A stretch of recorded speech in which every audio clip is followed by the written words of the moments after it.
অপরাধের যখন শাস্তি হয় তখন কোনো ধর্মের ভিত্তিতে হয় না, তাহলে এই দেওয়ানি বা পারিবারিক আইনের ক্ষেত্রে ধর্মে আলাদা আলাদা কেন হবে?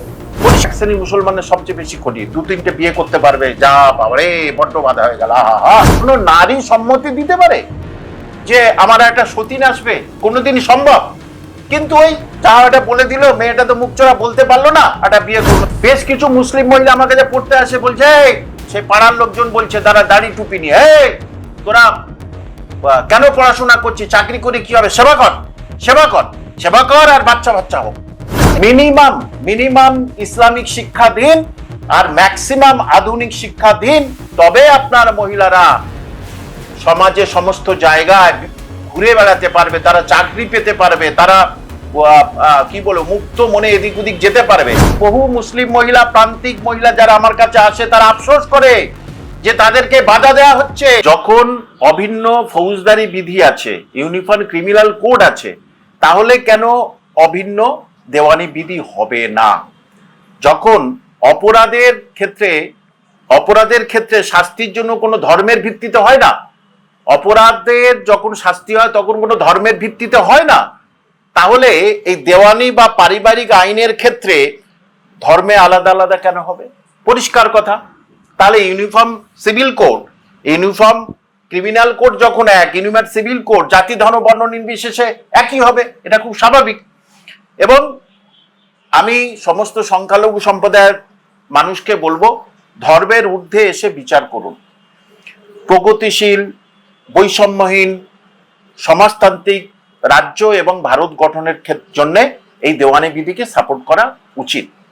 দেখুন, যে আবেগ সরিয়ে, আমি বলবো সংখ্যালঘু মানুষদের আবেগ সরিয়ে সংবিধান এবং আধুনিক বিশ্বের প্রগতির দিকে যেন আমরা এগিয়ে চলি। আপনি অবাক হয়ে যাবেন, অনেক হয়তো জানেন না, মিশর, টিউনিসিয়া, মরক্কো, উজবেকিস্তান, মিশর, টিউনিসিয়া, মরক্কো, উজবেকিস্তান মুসলিম পপুলেটেড দেশ, সেখানে কিন্তু এই অভিন্ন দেওয়ানি বিধি অর্থাৎ এইটা কিন্তু চালু হয়েছে, অর্থাৎ শরিয়ত আইন সেখানে কিন্তু বলবৎ তারা করেনি। এই তাদের বলবো এইটা ভালো করে দেখুন। সেই মুসলিম কান্ট্রিগুলো যদি করতে পারে, তাহলে ইন্ডিয়াতে কেন হবে না? এবং এই যে পার্সোনাল, যা কারা এটা বলছেন জানো তো, দেখুন অনেকে বলছেন যে 25 নম্বর ধারায় ধর্মীয় অধিকার দিয়েছে মুসলমান, অনেকে বলছে তাহলে এটা কেন করবে। দেখুন, 25 নম্বর ধারায় ধর্মীয় আচার অনুষ্ঠান করার স্বাধীনতা দিয়েছে, ধর্মীয় আচার অনুষ্ঠান যেগুলো করতে পারে, কিন্তু সমাজের বৈষম্য প্রথা কেন? ধর্মীয় নামাজ পড়ো, রোজা করো, 25 নম্বর ধারা তাই বলেছে, কিন্তু এই যে সমাজের বৈষম্যটা কেন? বেশ কিছু আছে পার্সোনাল ল, যারা ওই মানে মুসলিম পার্সোনাল লর মধ্যে যারা হত্যাকর্তা আছে, তারা কিন্তু জানে তাদের সবচেয়ে বেশি ক্ষতি হয়ে গেল। আর এক শ্রেণী মুসলমানের সবচেয়ে বেশি ক্ষতি, 2-3টে বিয়ে করতে পারবে, যা বাবারে বড্ড বাধা হয়ে গেল। 2-3টে বিয়ে করতাম, কাজী সাহেবের কাছে গিয়ে বলতে, কাজী টাকা দিচ্ছি, আমার 2-3টে বিয়ে করে দিন, প্রতি বছর একটা একটা করে বিয়ে করলো, সেটা তো বাধা হয়ে গেল।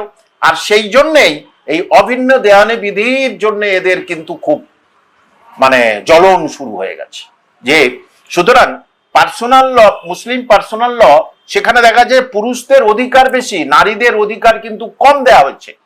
এবং এই যে যারা খুব ইসলামিক কালচার নিয়ে বড় বড় ডায়লগ দেয় যে ইসলাম একমাত্র পৃথিবীতে নারীর সম্মান দিয়েছে, যদি নারীর সম্মান দেয়, তাহলে প্রথম বইয়ের প্রথম যিনি স্ত্রী, সে যদি বলে সম্মতি দেয়, তবে দ্বিতীয় বিয়ে করতে পারে। কোন নারী সম্মতি দিতে পারে যে আমার একটা সতীন আসবে? কোনোদিনই সম্ভব? কিন্তু ওই যাওয়াটা বলে দিল, মেয়েটা তো মুখ চোরা বলতে পারলো না, একটা বিয়ে করলো। তাহলে এইটার উপরে কিন্তু একেবারে কুঠারাঘাত পড়ে গেছে বলে এক শ্রেণীর মুসলমানের জ্বলন ধরে গেছে বিরাট, যে তাহলে আর বিয়ে তো করতে পারবো না, 2-3টে, মহা সমস্যা পড়ে গেছে।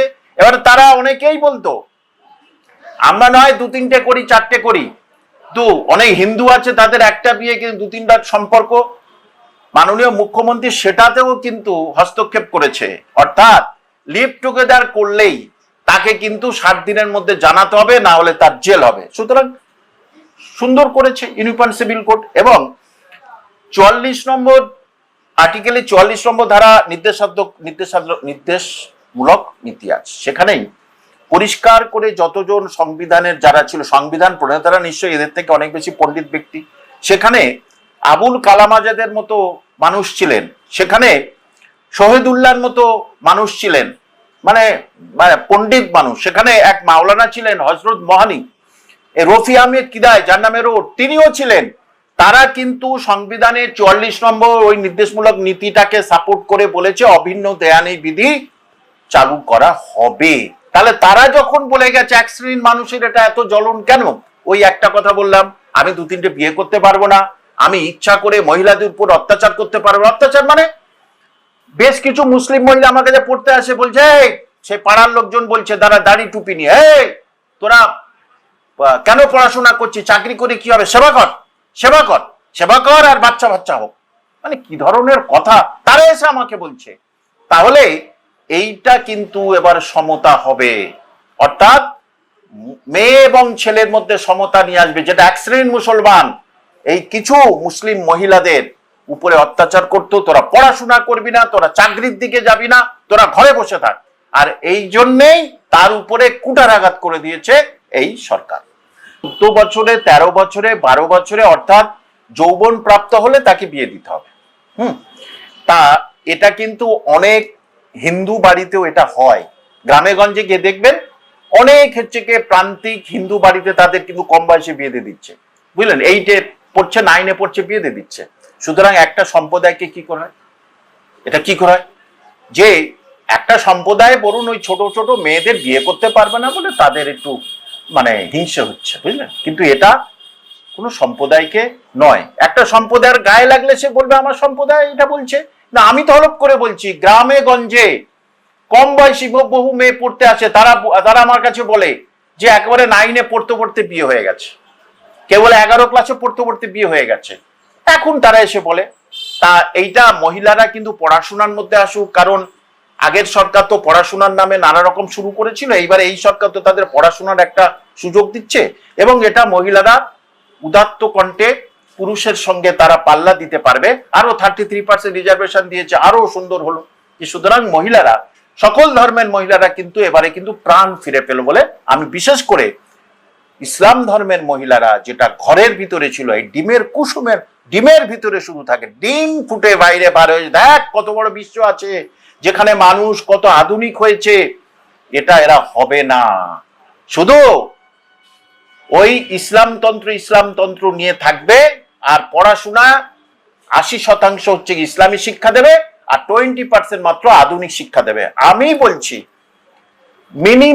মিনিমাম ইসলামিক শিক্ষা দিন আর ম্যাক্সিমাম আধুনিক শিক্ষা দিন, তবে আপনার মহিলারা সমাজে সমস্ত জায়গায় ঘুরে বেড়াতে পারবে, তারা চাকরি পেতে পারবে, তারা কি বলো মুক্ত মনে এদিক ওদিক যেতে পারবে। এই ধরনের মুসলিম মহিলাদের জ্বলন শুরু হবে, কারণ তারা চায় মহিলারা ঘরের ভিতরে থাকুক, তারা সেবা যত্ন করুক, তারা যেন চাকরির পর্যায়ে না থাকে এক শ্রেণীর মুসলমানদের। এটা কিন্তু ধারণা না। আমি নওশাদ সিদ্দিকীর সঙ্গে একমত একেবারেই নয়। নওশাদ সিদ্দিকী বলবো নির্দিষ্ট জায়গা ছেড়ে একটু বৃহত্তর সোসাইটির মধ্যে আসুন, এসে দেখুন যে মুসলিম মহিলারা তারা চাকরি বাকরির দিকে যেতে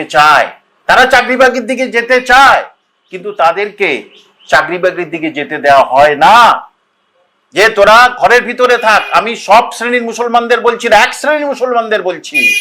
এক শ্রেণীর মুসলমান না, তাদের মহিলাদের, তাদের বা গ্রামের মানুষরা মুসলমান না, তারা সেই সমস্ত মহিলাদের যে যা পড়াশোনা করেছিস, অনেক করেছিস, আবার তুই বৃহত্তর ক্ষেত্রে চাকরির পরীক্ষা যাবি কেন?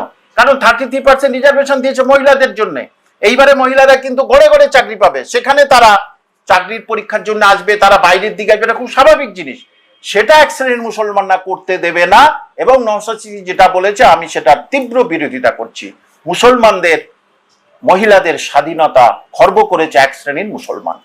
আপনি মুসলমান মহিলাদের কাছে যাবেন, মুসলমান মহিলারা 3 তালাক বিলটাকে সাপোর্ট করেছিল, সারা বিশ্বের, সারা ভারতবর্ষের মুসলিম মহিলারা সাপোর্ট করেছিল, তাদের আন্দোলনে কোনোদিন দেখেনি।